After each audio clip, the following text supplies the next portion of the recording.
লিল্লাহি তাকবীর, আল্লাহু আকবার। প্রধান মুফাসসিরের আগমন। চট্টগ্রামের প্যারেড ময়দানে আল্লামা দিলওয়ার হোসেন সাঈদী প্রত্যেকটি বছর 5 দিন 7 দিন করে ধারাবাহিক কোরআনুল কারীমের তাফসীর পেশ করতেন, ঠিক কিনা? আজকে চট্টগ্রামের প্যারেড ময়দানে 6ষ্ঠ দিনের মতো সমাপনী দিনে চট্টগ্রামের প্যারেড ময়দানে তাফসীরুল কোরআন মাহফিল অনুষ্ঠিত হয়ে গেল ঠিকই, কিন্তু কোরআনের পাখি, কোরআনের বুলবুলি তাম পৃথিবীতে যার কণ্ঠ ইতারে পাথারে ছড়িয়াছে, যার কণ্ঠে তাফসীর শোনে এই পৃথিবীর শত শত মানুষ, হাজার হাজার মানুষ হেদায়েতের রাস্তা খুঁজে পেয়েছে, যার কণ্ঠে কোরআনুল কারীমের তাফসীর শোনে শত শত অমুসলিমরা ইসলাম ধর্ম গ্রহণ করেছে। চট্টগ্রামের প্যারেড ময়দানের তাফসীর মাহফিল সমাপনী দিনে আজকে মাহফিল শেষ হয়ে গেল বটে, কোরআনের পাখিকে কিন্তু আমরা আজকে দেখতে পেলাম না। আমার ভাইরা একটু খেয়াল করুন, চট্টগ্রামের প্যারেড ময়দানে আল্লামা দিলওয়ার হোসেন সাঈদী যখন কোরআনুল কারীম থেকে সুললিত কণ্ঠে, তার মধুমাখা কণ্ঠে যখন তিনি কোরআনুল কারীমের তাফসীর পেশ করতেন, তার তাফসীর শুনে অসংখ্য মানুষ, অসংখ্য মুসলিম তার কাছে এসে মঞ্চে দাঁড়িয়ে তার হাতে হাত রেখে কালেমা পড়ে মুসলমান হয়ে যেতেন। জোরে বলেন ঠিক কিনা? আজকের ইসলামী সমাজ কল্যাণ এবং যুব সংগঠনের মাহফিল থেকে আল্লাহ রাব্বুল আমিনের দরবারে ফরিয়াদ করি, আল্লাহ কোরআনের পাখি আল্লামা সাঈদীর কণ্ঠ থেকে তাফসীর শোনার জন্য, তাফসীর থেকে আল্লামা সাঈদীর কণ্ঠ থেকে যারা আমাদেরকে বঞ্চিত করলো, যারা আমাদেরকে মাহরুম করে ফেললো, তাদেরকে তুমি হেদায়েত দান করো। আর যদি তাদের নসিবে হেদায়েত না থেকে থাকে, তোমার জব্বার এবং কাহ্খার নাম ধারণ করে তাদেরকে সমূলে তুমি এই পৃথিবীতে ধ্বংস করে দাও। জোরে জোরে বলেন আমিন। প্রিয় বন্ধুগণ, খেয়াল করুন, আল্লামা সাঈদীর কণ্ঠ এমন মধুমাখা কণ্ঠ, যখন তিনি মাইকের সামনে বসে আল কোরআনুল কারীমের তেলাওয়াত শুরু করতেন, তাফসীর শুরু করতেন, তৎকালীন সময় তেমন কোন মিডিয়া ছিল না, তৎকালীন সময়ে ইউটিউব ছিল না, তৎকালীন সময় ইন্টারনেট ছিল না, এমন আধুনিক তথ্য প্রযুক্তি ছিল না। এরপরেও মুখে মুখে তাফসীরুল কোরআন মাহফিলের প্রচার হতো। আল্লামা সাঈদীর মাহফিলে কমপক্ষে 10 লক্ষ, 12 লক্ষ, 15 লক্ষ মানুষ তার তাফসীর মাহফিলে যোগদান করত। আর তিনি যখন তাফসীর শুরু করতেন, লক্ষ লক্ষ মানুষ সঙ্গে সঙ্গে গোটা পরিবেশটা পিনপতন নীরবতায় পরিণত হয়ে যেত। জোরে জোরে বলেন ঠিক কিনা? এই নীরবতা হলো আল কোরআনুল কারীমের মুজিজা। শুধু আল্লামা সাঈদীর কণ্ঠে কোরআনুল কারীমের তাফসীর শুনে লক্ষ লক্ষ মানুষগুলো নীরব হয়ে যেত। আল্লামা সাঈদীর কণ্ঠের তাফসীর শুনে, কোরআন তেলাওয়াত শুনে মানুষ যদি নীরব হয়ে যায়, যার উপরে আল কোরআনুল কারীম নাজিল হয়েছেন, আমাদের প্রিয় নবী মুহাম্মদ রাসূলুল্লাহ সাল্লাল্লাহু আলাইহি ওয়াসাল্লাম যখন কোরআনুল কারীম তেলাওয়াত করতেন, তামাম মক্কার মানুষগুলো বিশ্ব নবীর কণ্ঠের তেলাওয়াত শুনে পাগল পারা হয়ে যেত কোরআনুল কারীমের মধু আহরণ করার জন্য। রাসূলের চতুর্দিকে দাঁড়িয়ে যেত। জোরে জোরে বলেন সুবহানাল্লাহ। আল্লাহর নবী গভীর রাত্রিতে তাহাজ্জুদের নামাজে দাঁড়িয়ে সুললিত কণ্ঠে আল কোরআনুল কারীম তেলাওয়াত করতেছেন। তাহাজ্জুদ নামাজে দাঁড়িয়ে বিশ্বনবী সারা রাত যাবত তিনি কোরআনুল কারীম তেলাওয়াত করতেন। বিশ্বনবীর ঘরের সঙ্গেই ছিল আবু জাহালের ঘর, বিশ্বনবীর ঘরের সঙ্গেই আবু লাহাবের ঘর, বিশ্বনবীর ঘরের সঙ্গেই আবু সুফিয়ানের ঘর। আল্লাহু আকবার বলেন। আল্লাহর নবী সারাটা দিন ইসলামী আন্দোলনের কাজ শেষ করে গভীর রাত্রিতে তাহাজ্জুদের নামাজে জায়নামাজে দাঁড়িয়ে যখন আল কোরআনুল কারীমের তেলাওয়াত শুরু করতেন, আল্লাহ নবীর এত সুন্দর কণ্ঠ ছিল, মধুমাখা কণ্ঠে কোরআনুল কারীমের তেলাওয়াত শুনে আবু জাহাল তার ঘরে ঠিক থাকতে পারত না, আবু লাহাব তার ঘরে স্থির থাকতে পারত না, আবু সুফিয়ান তার ঘরে স্থির থাকতে পারত না। রাতের অন্ধকারে আবু জাহেল বিশ্বনবীর ঘরের এক কোণে বাইরে দাঁড়িয়ে যেত, আবু লাহাব এক কোণে দাঁড়িয়ে যেত, আবু সুফিয়ান এক কোণে দাঁড়িয়ে যেত, উতবা সাহেবারা এক কোণে দাঁড়িয়ে যেত। সারা রাত যাবত বিশ্বনবীর কণ্ঠে তারা কোরআনুল কারীমের তেলাওয়াত শুনত। জোরে জোরে বলেন সুবহানাল্লাহ, আর একবার বলেন সুবহানাল্লাহ। এভাবে করে দিনের পর দিন তারা কোরআনুল কারীমের তেলাওয়াত শুনতেছে বিশ্বনবীর মধুমাখা কণ্ঠে। সুবহানাল্লাহ বলেন। যেই কাফেরগুলো ইসলামের চূড়ান্ত দুশমন, যেই মুশরিকগুলো আল কোরআনুল কারীমের চূড়ান্ত দুশমন, যেই ইসলাম বিদ্বেষীগুলো বিশ্বনবীর জানের শত্রু, প্রাণের শত্রু, সারা দিন যাবত ইসলামী আন্দোলনের বিরোধিতা করত, আর রাতের অন্ধকারে বিশ্বনবীর কোরআনুল কারীমের তেলাওয়াত শুনত। সুবহানাল্লাহ বলেন। এভাবে করে একদিন সকলে মিলে একত্রিত হয়ে রাতের অন্ধকারে তারা কোরআনুল কারীমের তেলাওয়াত শুনতেছে, দুই চোখ বন্ধ করে। মারহাবা কম। ফর্সা হয়ে গেছে, কেউ বুঝতে পারে নাই। আবু জাহাল ঘুমের ঘরে স্থান ত্যাগ করার সঙ্গেই আবু সুফিয়ানের সঙ্গে তার ধাক্কা লেগে গেল। আল্লাহু আকবার বলেন। আবু সুফিয়ান স্টনিশ হয়ে বলছে, কে তুমি? আবু জাহাল বলে, আমি তো আবু জাহাল, তুমি কে? আবু সুফিয়ান বলে, আমি আবু সুফিয়ান। আবু জাহাল বলে, তুমি এখানে কি করো? আবু জাহাল বলে, আবু সুফিয়ান তুমি কি করো সেটা আগে বলো। আবু জাহাল, আবু লাহাব, উতবা সাহেবা, আবু সুফিয়ান সারা দিন যাবত বিশ্বনবীর বিরোধিতা করে, আর রাতের অন্ধকারে বিশ্বনবীর কণ্ঠে কোরআনুল কারীমের তেলাওয়াত শুনে। মারহাবা বলেন। আবু জাহাল ডাক দিয়ে বলে, আবু সুফিয়ান সারাদিন যাবত ইসলামের বিরোধিতা করি, কোরআনের বিরোধিতা করি, রাতের অন্ধকারে দাঁড়িয়ে বিশ্বনবীর কণ্ঠে আমরা কোরআনুল কারীমের তেলাওয়াত শুনি। মক্কার মানুষগুলো যদি আমাদের এই চরিত্র বুঝতে পারে, জানতে পারে, পিঠের চামড়া কিন্তু থাকবে না। জোরে বলেন ঠিক কিনা? কি করিতে হইবে সরব?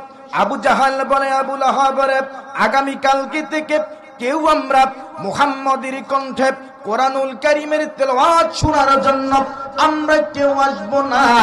আমরা সবাই এখানে, সবাই আমরা কানে ধরে গোল হয়ে দাঁড়িয়ে কানে ধরে আমরা উঠা বসা করি আর তাওবা করে এখান থেকে চলে যাই। আগামী কাল থেকে আমরা কেউ বিশ্বনবীর কণ্ঠে কোরআনুল কারীমের তেলাওয়াত শোনার জন্য আসব না। জোরে জোরে বলেন না নাউজুবিল্লাহ। আবু জাহাল, আবু লাহাব, আবু সুফিয়ান, উতবা সাহেবা কানে ধরে উঠা বসা করলো, আগামী কালকে থেকে কেউ আমরা আর মুহাম্মদের কণ্ঠে কোরআনুল কারীমের তেলাওয়াত শুনতে আসব না। সম্মানিত লালমনিরহাটবাসী, বিশ্বনবী সারাটা দিন ইসলামী আন্দোলনের কাজ শেষ করে প্রতি রাত্রির নেই যখন বিশ্বনবী যায় নামাজে দাঁড়িয়ে গেলেন, তাহাজ্জুদ নামাজ আদায়ের জন্য বিশ্বনবী কোরআনুল কারীমের তেলাওয়াত শুরু করে দিলেন।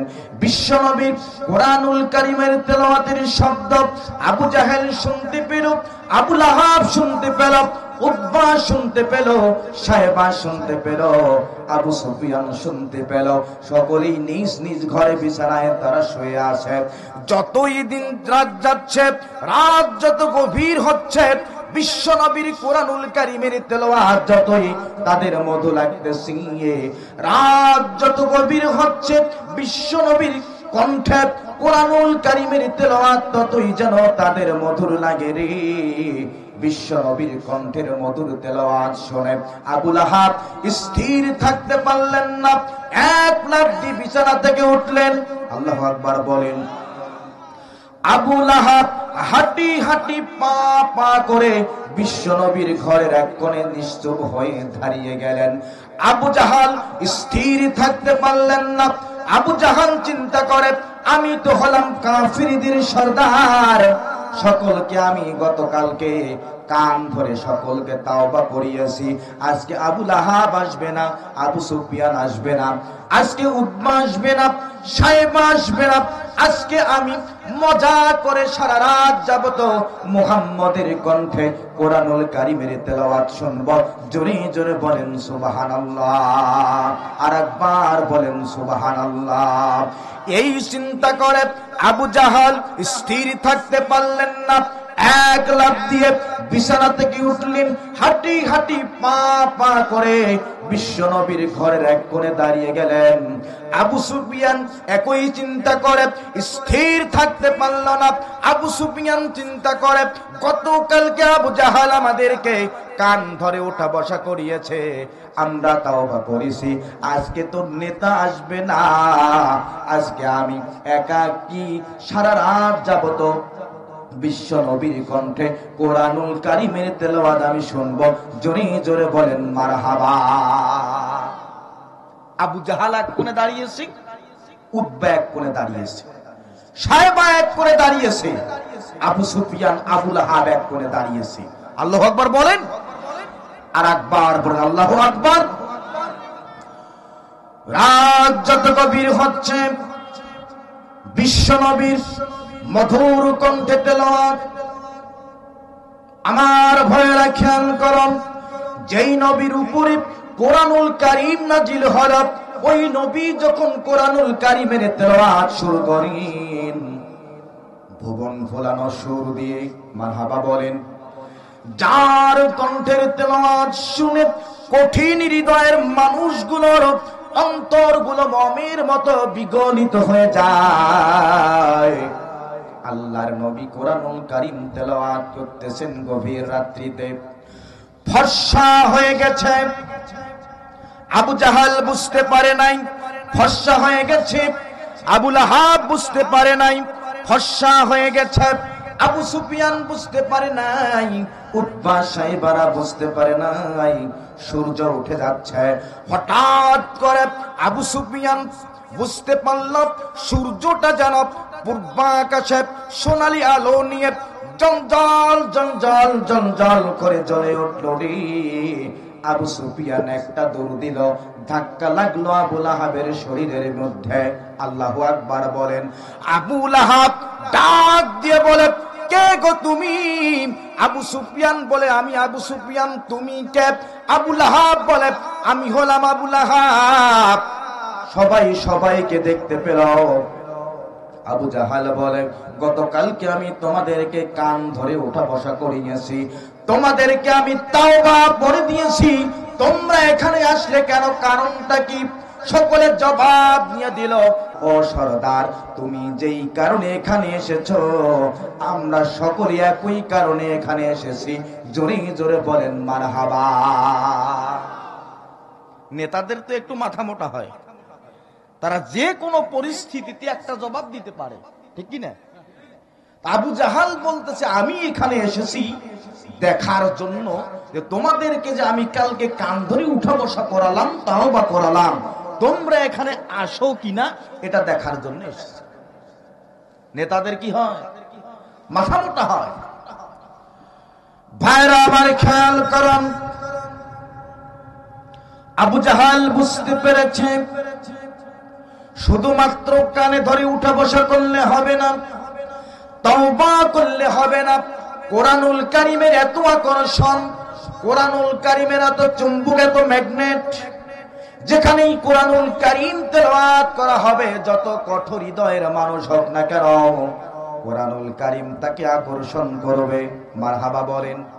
কোরআনুল কারীম যদি আকর্ষণ না করত, এত প্রচন্ড কুয়াশার মধ্যে আমরা কেউ আসতাম না। জোরে বলেন ঠিক কিনা? আবু জাহাল বলল, আবু লাহাবের গোটা মক্কার ভিতরে আব্দুল্লাহর পুত্র মুহাম্মদ যেভাবে কোরআনুল কারীমের আন্দোলন শুরু করে দিয়েছে, কোরআনুল কারীমের তেলাওয়াত তিনি যেভাবে করতেছে সুললিত কণ্ঠে, এভাবে যদি বেশি দিন চলতে থাকে, আমাদের দলে কোনো লোক থাকবে না। গোটা মক্কার মানুষগুলো মুহাম্মদের দলে যোগদান করবে। জোরে জোরে বলেন সুবহানাল্লাহ। আরেকবার বলেন সুবহানাল্লাহ। আরেকবার বলেন সুবহানাল্লাহ। এসো কোরআনের ছায়া তলে সমবেত হই, এসো কোরআনের ছায়া তলে সমবেত হই, এসো কোরআনের ছায়া তলে সমবেত হই, এসো আল্লাহ রাসূলের অনুগত হই, এসো কোরআনের ছায়া তলে সমবেত হই, এসো কোরআনের ছায়া তলে সমবেত হই। মারহাবা বলেন। এসো আল্লাহর গুণগান করি, এসো তারি পথে জীবন গড়ি, আল্লাহর গুণগান করি, এসো তারি পথে জীবন গড়ি। আল্লাহর নাম নিলে তাতে যদি সুখ মেলে, আল্লাহর নাম নিলে তাতে যদি সুখ মেলে, কেন সেই নাম থেকে দূরে সরে রই, কেন সেই নাম থেকে দূরে সরে রই। এসো কোরআনের ছায়া তলে সমবেত হই, এসো কোরআনের ছায়া তলে সমবেত হই, এসো আল্লাহ রাসূলের অনুগত হই, এসো কোরআনের ছায়া তলে সমবেত হই, এসো কোরআনের ছায়া তলে সমবেত হই। মারহাবা বলেন। এই কোরআনের ছায়া তলে এসে কত লোক প্রাণ দিল হেসে, এই কোরআনের ছায়া তলে এসে কত লোক প্রাণ দিল হেসে। কোরআনের ছায়া তলে সোজা পথ যদি মেলে, কোরআনের ছায়া তলে সোজা পথ যদি মেলে, কেন সেই পথ থেকে দূরে সরে রই, কেন সেই পথ থেকে দূরে সরে রই। এসো কোরআনের ছায়া তলে সমবেত হই, এসো কোরআনের ছায়া তলে সমবেত হই, এসো আল্লাহ রাসূলের অনুগত হই। বলেন, এসো কোরআনের ছায়া তলে সমবেত হই, এসো কোরআনের ছায়া তলে সমবেত হই, এসো কোরআনের ছায়া তলে সমবেত হই, এসো কোরআনের ছায়া তলে সমবেত হই, এসো কোরআনের ছায়া তলে সমবেত হই। মারহাবা বলেন। আল কোরআনুল কারীমের এই তেলাওয়াত তাওবা করলে, কান ধরে উঠা বসা করলে কোন মানুষ মানবে না। আব্দুল্লাহর পুত্র মুহাম্মদ যেভাবে সুললিত কণ্ঠে কোরআনুল কারীমের তেলাওয়াত করে রে, এই কোরআনুল কারীমের তেলাওয়াতকে বন্ধ করে দিতে হবে, রাষ্ট্রীয়ভাবে আইন পাশ করে দিতে হবে। আইন যদি পাশ হয়ে যায়, গোটা মক্কার মানুষগুলো কেউ আর কোরআনের ধারের কাছে আসতে পারবে না। আমার ভাইয়েরা, গোটা পৃথিবীতে আবু জাহেলের উত্তর সৈরা বিগত 16টি বছর আল কোরআনুল কারীমের এই তাফসীর মাহফিল গুলোকে সঠিকভাবে হইতে দেয় নাই। জোরে বলেন ঠিক কিনা? কোরআনুল কারীমের তাফসীর মাহফিল গুলোতে তারা একটির পর একটি তার শর্ত জুড়ে দেয়, ডাইরেক্ট বন্ধ করতে পারে না। তারা আলেমদেরকে গ্রেফতার করে কারাগারে বন্দী করে রাখে, দিনের পর দিন, মাসের পর মাস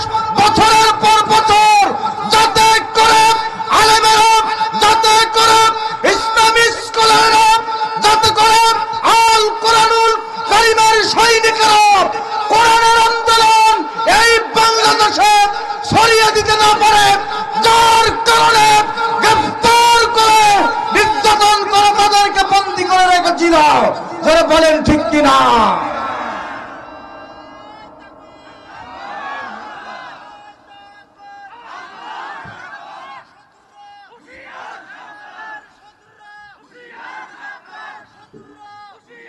প্রিয় বন্ধুগণ, বসুন। ভাইরা আমার, খেয়াল করুন, আবু জাহাল আইন পাশ করে দিল কোরআনুল কারীমের বিরুদ্ধে।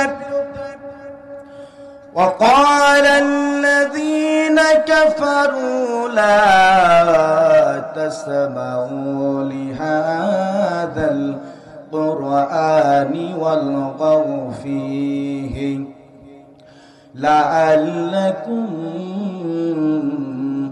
تغلبون। জোরে বলেন আল্লাহু আকবার, আর একবার বলেন আল্লাহু আকবার। আল কোরআনুল কারীমের বিরুদ্ধে আইন পাশ করে দিল মক্কার কাফিররা। দারুন নাদওয়া নামক পার্লামেন্টে বসে তামাম মক্কা নগরীতে জনাব আব্দুল্লাহর পুত্র মুহাম্মদ কোরআনুল কারীমের তেলাওয়াত করতে না পারে, কোরআনুল কারীমের তাফসীর যেন করতে না পারে, এই জন্য তারা আইন পাশ করে দিয়ে বলল, যেই জায়গার ভিতরে আল কোরআনুল কারীমের তেলাওয়াত করা হবে, যেই জায়গার ভিতরে আল কোরআনুল কারীমের তাফসীর পেশ করা হবে রে, সেখানে তোমরা হট্টগোল সৃষ্টি করে দাও, সেখানে তোমরা 144 জারি করে দাও, সেখানে তোমরা 144 ধারা জারি করে দাও। জোরে জোরে বলেন ঠিক কিনা, আর একবার বলেন ঠিক কিনা। এই পৃথিবীতে বর্তমান সমাজে অসংখ্য মানুষ এরকম আছে, তার মানে ওরা জানে মাহফিল বন্ধ করলে মমতাজ মার্কা মোটা সোটা মহিলা এনে কমর দোলানো নাচ দেখা যাবে। জোরে বলেন ঠিক কিনা। তারা খুব ভালোভাবে জানে তাফসীরুল কোরআন মাহফিল বন্ধ করলে মমতাজ মার্কা নর্তকীদের ডান্স দেখা যাবে। তারা ভালোভাবে জানে কোরআনুল কারীমের তাফসীর মাহফিল বন্ধ করে দিতে পারলেই হত্যা, ধর্ষণ, খুন খারাপি অবাধে করা যাবে। তারা ভালোভাবে জানে কোরআনুল কারীমের মাহফিল বন্ধ করে দিতে পারলেই অবাধে গাঁজার ব্যবসা করা যাবে। তারা ভালোভাবে জানে কোরআনুল কারীমের মাহফিল বন্ধ করলেই বড় বড় বোতল খাওয়া যাবে। যারা বলেন ঠিক কিনা, আরো যারা বলেন ঠিক না ঠিক। তারা ভালোভাবে জানে কোরআনুল কারীমের মাহফিল বন্ধ করলেই লটারি বসে যাবে। তারা ভালোভাবে জানে কোরআনুল কারীমের মাহফিল বন্ধ করলেই জুয়া খেলা যাবে। তারা ভালোভাবে জানে কোরআনুল কারীমের মাহফিল বন্ধ করলেই টেন্ডারবাজি করা যাবে। তারা ভালোভাবে জানে কোরআনুল কারীমের মাহফিল বন্ধ করলেই সাদাবাজি করা যাবে। তারা ভালোভাবে জানে কোরআনুল কারীমের মাহফিল করলে বক্তারা এসে টেন্ডারবাজির বিরুদ্ধে, চাঁদাবাজির বিরুদ্ধে, মদের বিরুদ্ধে, জেনার বিরুদ্ধে, যাত্রার বিরুদ্ধে, সাহাবাজির বিরুদ্ধে কথা বলবে। এই জন্য তারা মাহফিলকে সহ্য করতে পারে না। কথা কি ক্লিয়ার না ভেজাল আছে? জোরে বলেন। সম্মানিত ভাইয়েরা আমার, খেয়াল করুন, আবু জাহাল শুধু আইন পাশ করলেন না, আইনের প্রয়োগটা কিভাবে করা যাবে আবু জাহাল নিজ হাত দিয়ে সেই প্রয়োগটা দেখায় দিলেন। আল্লাহু আকবার বলেন। আল্লাহর নবী সাহাবায়ে কেরামদেরকে নিয়ে বসে আছেন। এমন সময় হযরত জিবরাইল আলাইহিস সালাম চলে আসলেন। ডাক দিয়ে বলে, ইয়া রাসূলুল্লাহ, ইয়া হাবিবাল্লাহ, এই মুহূর্তে আল্লাহ তাআলা আপনার শানে সূরা রহমান খানা উপহার দিয়ে পাঠিয়ে দিলেন। জোরে জোরে বলেন সুবহানাল্লাহ। ইয়া রাসূলুল্লাহ, ইয়া হাবিবাল্লাহ, আপনার কানে কানে সুললিত কণ্ঠে সূরা রহমান খান আমি আপনার কানে কানে সুললিত কণ্ঠে তেলাওয়াত করে শুনিয়ে দিই গো রাসূল, আপনি মুখস্থ করে নেন। হযরত জিবরাইল বিশ্ব নবীর কানে কানে সূরা রহমান খান তেলাওয়াত করলেন, বিশ্ব নবী মুখস্থ করে নিলেন। আল্লাহর নবী সূরা রহমান খান সাহাবাদের সামনে সুললিত কণ্ঠে তেলাওয়াত করলেন, সাহাবাদের মুখস্থ হয়ে গেল। আল্লাহর নবী ডাক দিয়ে বলেন, সাহাবারা কি আছো তোমরা? কাবা ঘরের সামনে উঁচু জায়গায় দাঁড়িয়ে সূরা রহমান খান সুললিত কণ্ঠে তেলাওয়াত করে করে তোমরা গোটা মক্কার মানুষদেরকে তাক লাগিয়ে দেবে। ঘোষণা শেষ হওয়ার সঙ্গে সঙ্গেই ছোট্ট সাহাবী আব্দুল্লাহ ইবনে মাসউদ দাঁড়িয়ে গেলেন, জোরে জোরে বলেন সুবহানাল্লাহ। আল্লাহর নবী বললেন, ইজলিস, আব্দুল্লাহ ইবনে মাসউদ তুমি বসো। মারহাবা বলেন। আল্লাহর নবী দ্বিতীয়বারের মতো ঘোষণা করলেন, সাহাবারা কে আছো তোমরা? কাবা ঘরের সামনে উঁচু জায়গায় দাঁড়িয়ে সূরা রহমান খান সুললিত কণ্ঠে তেলাওয়াত করে করে গোটা মক্কার মানুষদেরকে তোমরা তাক লাগিয়ে দেবে। দ্বিতীয়বারের মতো যখন ঘোষণা শেষ হয়ে গেল, ঘোষণা শেষ হওয়ার সঙ্গে সঙ্গেই ছোট্ট সাহাবী আব্দুল্লাহ ইবনে মাসউদ দাঁড়িয়ে গেল, জোরে জোরে বলেন না সুবহানাল্লাহ। দ্বিতীয়বারের মতো আল্লাহর নবী আব্দুল্লাহ ইবনে মাসউদকে বসিয়ে দিলেন। তৃতীয়বারের মতো ঘোষণা শেষ হলো, আব্দুল্লাহ ইবনে মাসউদ তৃতীয়বারের মতো আবার দাঁড়িয়ে গেল।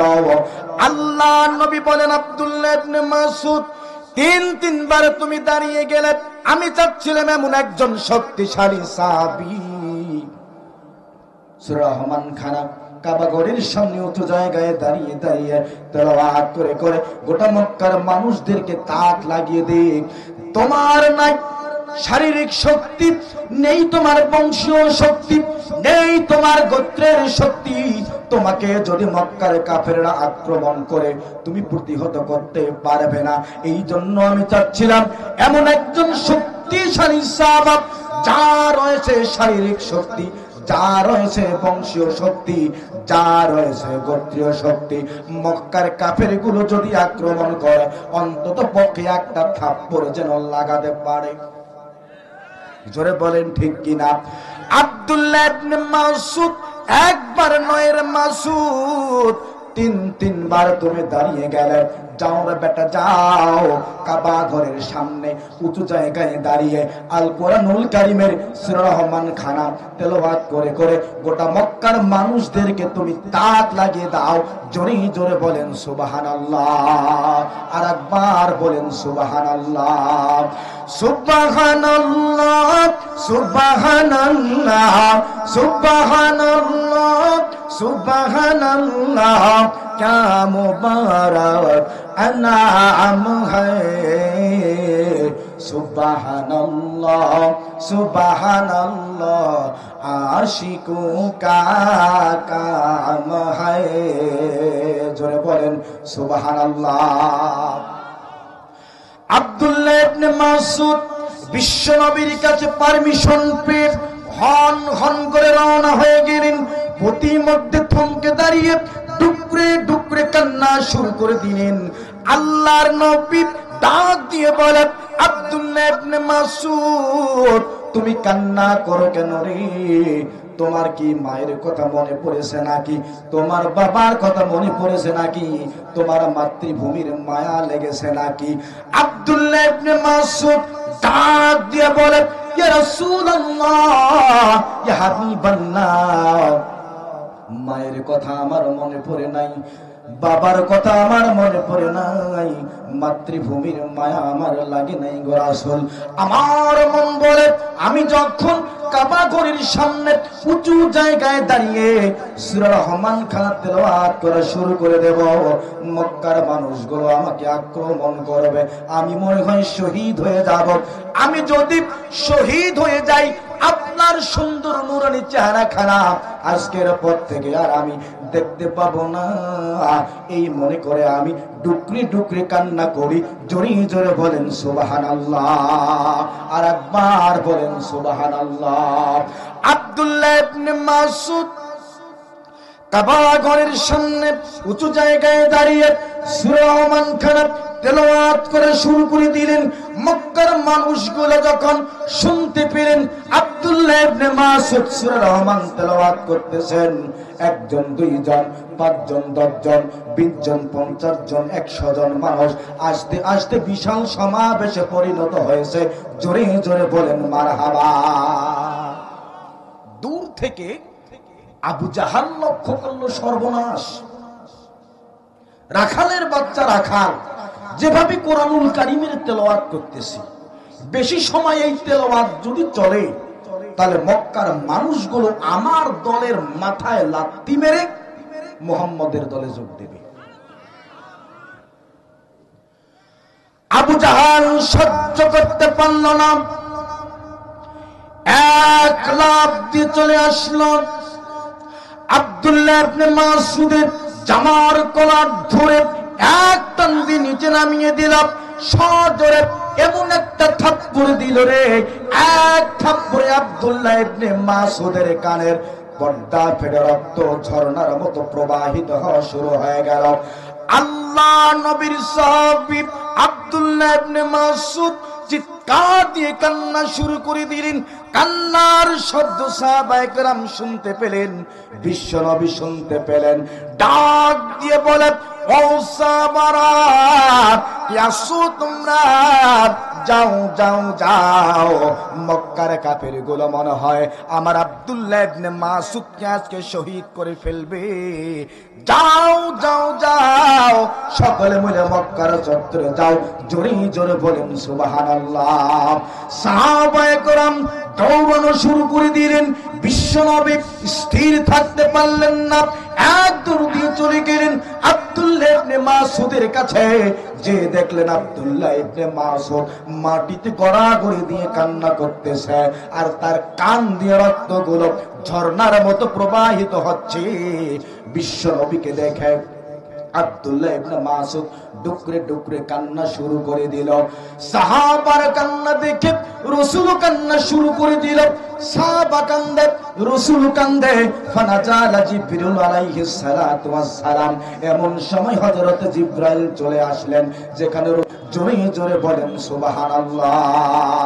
আর একবার বলেন সুবহানাল্লাহ। রাসূল বলে, জিবরাইল, যেখানে রাসূল কান্দে, রাসূলের সাহাবা কান্দে, সেখানে দাঁড়িয়ে তুমি মুস্কি মুস্কি হাসো, বিষয়টি আমাকে ভালো লাগলো না। আল্লাহু আকবার বলেন। হযরত জিবরাইল ডাক দিয়ে বলে, ইয়া রাসূলুল্লাহ, কি কারণে আমি হাসতেছি এই কারণটা তো এখন আপনাকে জানা যাবে না। ইয়া রাসূলুল্লাহ, ইয়া হাবিবাল্লাহ, আল্লাহ তাআলা পারমিশন দিবে যেই দিন এই সংবাদটা আমি আপনার সামনে ব্রিফিং করব, সেই দিন। জোরে জোরে বলেন সুবহানাল্লাহ। রাসূল কান্দে, রাসূলের সাহাবা কান্দে। হযরত জিবরাইল মুস্কি মুস্কি হাসে। রাসূল কান্দে, রাসূলের সাহাবা কান্দে। হযরত জিবরাইল মুস্কি মুস্কি হাসে। কেন হাসে? চলুন আপনাদেরকে নিয়ে একটু বদরের ময়দানে, আমি আপনাদেরকে নিয়ে একটু চলে যেতে চাই বদরের ময়দানে। বদরের যুদ্ধে দামামা বেজে উঠেছে। 1000 সৈন্য ইসলামকে ধ্বংস করার জন্য, ইসলামের আলোকে চিরদিনের জন্য নিভিয়ে দেওয়ার জন্য 1000 শত্রু সেনা অস্ত্রে শস্ত্রে সুসজ্জিত হয় বদরের প্রান্তরে তারা উপস্থিত হয়েছে। বিশ্ব নবীর সঙ্গে মাত্র 313 জন নিরস্ত্র সৈন্য। আমার লালমনিরহাটবাসী একটু খেয়াল করুন, আবু আফরার 2 জন সন্তান মাজ এবং মুয়াজ বদরের প্রান্তরে চলে গেছে। আল্লাহর নবী একজন সাহাবাকে ডাক দিয়ে বলেন, ও সাহাবা, আবু জেহেল কোনটা, আমাদেরকে একটু দেখায় দেন। রাসূলের সাহাবা বলে, আবু জাহেলকে দিয়ে তোমরা কি করবে? মাস মুয়াজ বলে, রাসূলের সাহাবারে মায়ের মুখে শুনেছি আবু জাহাল বিশ্ব নবীকে কষ্ট দিত, আবু জাহাল বিশ্ব নবীকে নির্যাতন করত। আজকে বদরের যুদ্ধের দিন আবু জাহালকে যদি আমরা একবার দেখতে পাই, সঙ্গে সঙ্গে তাকে ডান্ডা মেরে ঠান্ডা করে দেব। জোরে জোরে বলেন আল্লাহু আকবার, আর একবার বলেন আল্লাহু আকবার।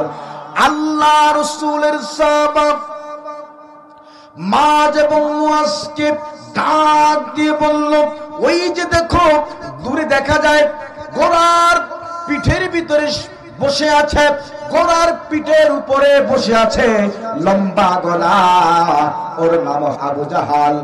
আমার ভাইরা, আবু আফরার দুজন সন্তান মাজ এবং মুয়াজ আবু জাহালকে দেখার সঙ্গে সঙ্গে নারায়ে তাকবীর আল্লাহু আকবারের স্লোগান দিয়ে রাঙ্গা তরবারিখানা বের করে এমন ভাবে কোপ দিয়েছে, এক কোপে সেই ঘোড়ার সামনের একটা পা এক কোপের ভিতরে কেটে গেছে। জোরে বলেন আল্লাহু আকবার। আবু জাহালের ঘোড়ার সামনের পা যখন বিচ্ছিন্ন হয়ে গেছে, ঘোড়াটি হামাগুড়ি দিয়ে বালুর উপরে শুয়ে গেছে। আবু জাহাল যখন পড়ে গেল, আবু আফরার দুজন সন্তান মাজ এবং মুয়াজ আবু জাহালকে এমন ভাবে মেরেছে, আবু জাহাল লম্বা হয়ে শুয়ে আছে, উঠে দাঁড়ানোর মতো কোনো শক্তি নাই। জোরে জোরে বলেন আল্লাহু আকবার। বদরের যুদ্ধ শেষ হয়ে গেল। আল্লাহর নবী সাহাবাদেরকে ডাক দিয়ে বলে, ও সাহাবারা, কে আছো তোমরা? আবু জাহালের শেষ পরিণতিটা দেখে আসবে। আল্লাহর রাসূল যখন ঘোষণা শেষ করলেন, এক লাফ দিয়ে দাঁড় হয়ে গেলেন ছোট্ট সাহাবী আব্দুল্লাহ ইবনে মাসউদ। জোরে জোরে বলেন সুবহানাল্লাহ। আল্লাহর নবী পারমিশন দিলেন, আব্দুল্লাহ ইবনে মাসউদ আবু জাহালকে খুঁজতে লাগলেন। খুঁজতেছেন গোটা বদরের ময়দান তন্ন তন্ন করে খোঁজা শুরু করে দিলেন। দেখতে পেলেন আবু জাহাল বদরের প্রান্তরের একদিকে সে লম্বা হয়ে শুয়ে আছে। তখন পর্যন্ত তার প্রাণ বায়ুটা ভিতরে আসে, তখন পর্যন্ত তিনি মারা যায় নাই। বুকটা আপডাউন আপডাউন করে, নিঃশ্বাস যখন ভিতরে টানে বুকটা একটু ফুলে ওঠে, নিঃশ্বাসটা যখন ত্যাগ করে বুকটা নিচের দিকে নেমে যায়, বুকটা আপডাউন আপডাউন করে, বুকটা আপডাউন আপডাউন করে। আব্দুল্লাহ ইবনে মাসউদ এক লাফ দিয়ে আবু জাহালের বুকের উপরে বসল, ডাক দিয়ে বলে, আবু জাহাল, তুমি কি আমাকে চিনতে পেরেছো নাকি? আবু জাহাল বলে, আব্দুল্লাহ ইবনে মাসউদ, তোমাকে না চেনার কি আছে? তুমি তো রাখালের বাচ্চা রাখাল। আল্লাহু আকবার বলেন।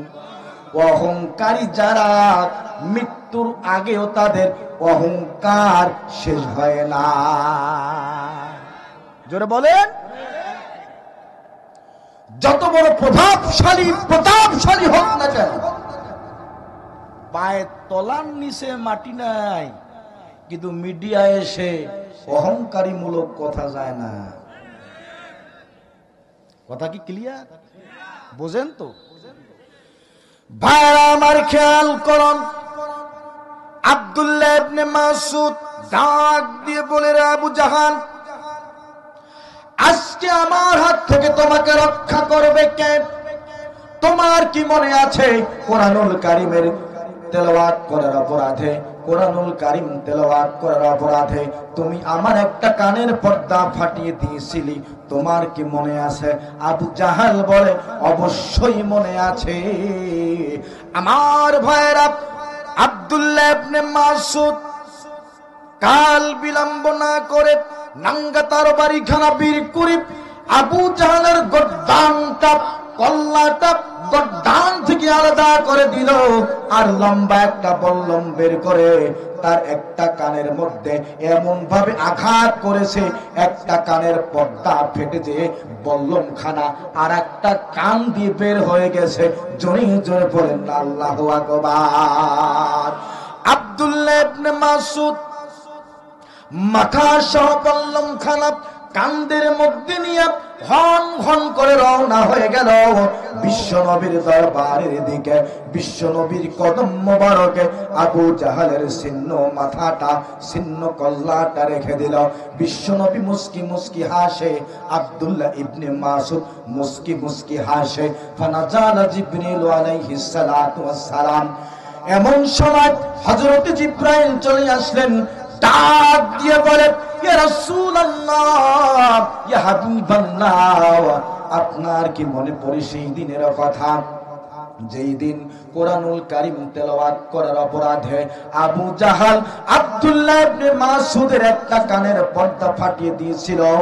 আব্দুল্লাহ ইবনে মাসুদ কান্না করেছিল, আপনিও কান্না করেছিলেন, আমি সেখানে মুস্কি মুস্কি হাসতেছিলাম, আমার হাসাটা আপনি অপছন্দ করেছিলেন। আপনার কি মনে আছে? ইয়া রাসূলুল্লাহ, কেন আমি হাসতেছিলাম গো রাসূল? কারণটা কি? আল্লাহ তাআলা আরশে আজিম থেকে সেই সংবাদটা আপনার সামনে ব্রিফিং করার জন্য এখানে পাঠিয়ে দিলেন। জোরে জোরে বলেন সুবহানাল্লাহ, আর একবার বলেন সুবহানাল্লাহ। হযরত জিবরাইল বলেন, ইয়া রাসূলুল্লাহ, মক্কার জমিনে যখন আব্দুল্লাহ ইবনে মাসুদের একটি কানের পর্দা ফাটিয়ে দিলাম, একটি কানের পর্দা ফাটিয়ে দেওয়ার কারণে রক্তগুলো যখন ঝর্ণার মতো প্রবাহিত হচ্ছিল, আপনি যখন কান্না করেছিলেন, আপনার সাহাবা আব্দুল্লাহ ইবনে মাসুদ যখন কান্না করেছিল, আল্লাহ তাআলা আমাকে ডাক দিয়ে বলেছিল, রে জিবরাইল, দেখে নাও, দেখে নাও, আজকে আমার রাসূল কান্না করি, রাসূলের সাহাবা কান্না করে। এমন একদিন আসবে যেই দিন আব্দুল্লাহ ইবনে মাসুদ আবু জাহালের দুইটা কানের পর্দা ফাটিয়ে দেবে। এই সংবাদটা যখন আল্লাহ তাআলা আমাকে দিয়েছিলেন, আমি মুস্কি মুস্কি হাসতেছিলাম, আর আপনি আমাকে, আমার হাসাটাকে অপছন্দ করেছিলেন। আল্লাহ তাআলা আমাকে ডাক দিয়ে বলে, রে জিবরাইল, যাও, আজকে রাসূল হাসে, রাসূলের সাহাবা হাসে, এই সংবাদটা তুমি আমার রাসূলকে জানিয়ে দাও। জোরে জোরে বলেন সুবহানাল্লাহ। ইয়া রাসূলুল্লাহ, ইয়া হাবিবাল্লাহ, আব্দুল্লাহ ইবনে মাসুদ আবু জাহালের দুইটা কানের পর্দা ফাটিয়ে দেবে, এই সংবাদটা আমি ওই দিনে পেয়েছিলাম, কিন্তু আপনার সামনে এই সংবাদটা আল্লাহ তাআলা বলতে নিষেধ করেছেন, আজকে আমাকে পাঠিয়ে দিল। ডাক দিয়ে বলে, রে জিবরাইল, আমার রাসূলের কাছে যাও, যে সংবাদটা দাও। ইয়া রাসূলুল্লাহ, আজকে আবু জাহেল আপনার সাহাবার কানের পর্দা ফাটিয়ে দিয়েছে একটা, এমন একদিন আসবে যেই দিন আব্দুল্লাহ ইবনে মাসুদ আবু জাহেলের কানের পর্দা ফাটিয়ে দেবে দুইটা। জোরে জোরে বলেন না মারহাবা, আর একবার বলেন মারহাবা। আমার ভাইরা, এতদিন যাবত আলেমদের উপরে যারা নির্যাতন করেছিল, নিষ্পেষণ করেছিল, হামলা করেছিল, মামলা করেছিল, বাড়ি ছাড়া করেছিল, শুনে নাও, শুনে নাও, শুনে নাও, এত দিনের নির্যাতন আর নিষ্পেষণের জবাব আগামী দিনে বাংলার 18 কোটি মুসলমান ডাবল বদলা নেবে। জোরে বলেন ঠিক না ঠিক? আরো জোরে বলেন ঠিক না ঠিক? প্রিয় বন্ধুগণ আমার, আসুন আজকের ইসলামী সমাজ কল্যাণ এবং যুব সংগঠনের উদ্যোগে যে মাহফিলটা হলো, আমরা এই মাহফিল থেকে ঈমানকে শানিত করে সামনের দিন ইসলামের পক্ষে, কোরআনের পক্ষে, আলেমদের পক্ষে আমরা থাকবো ইনশাআল্লাহ।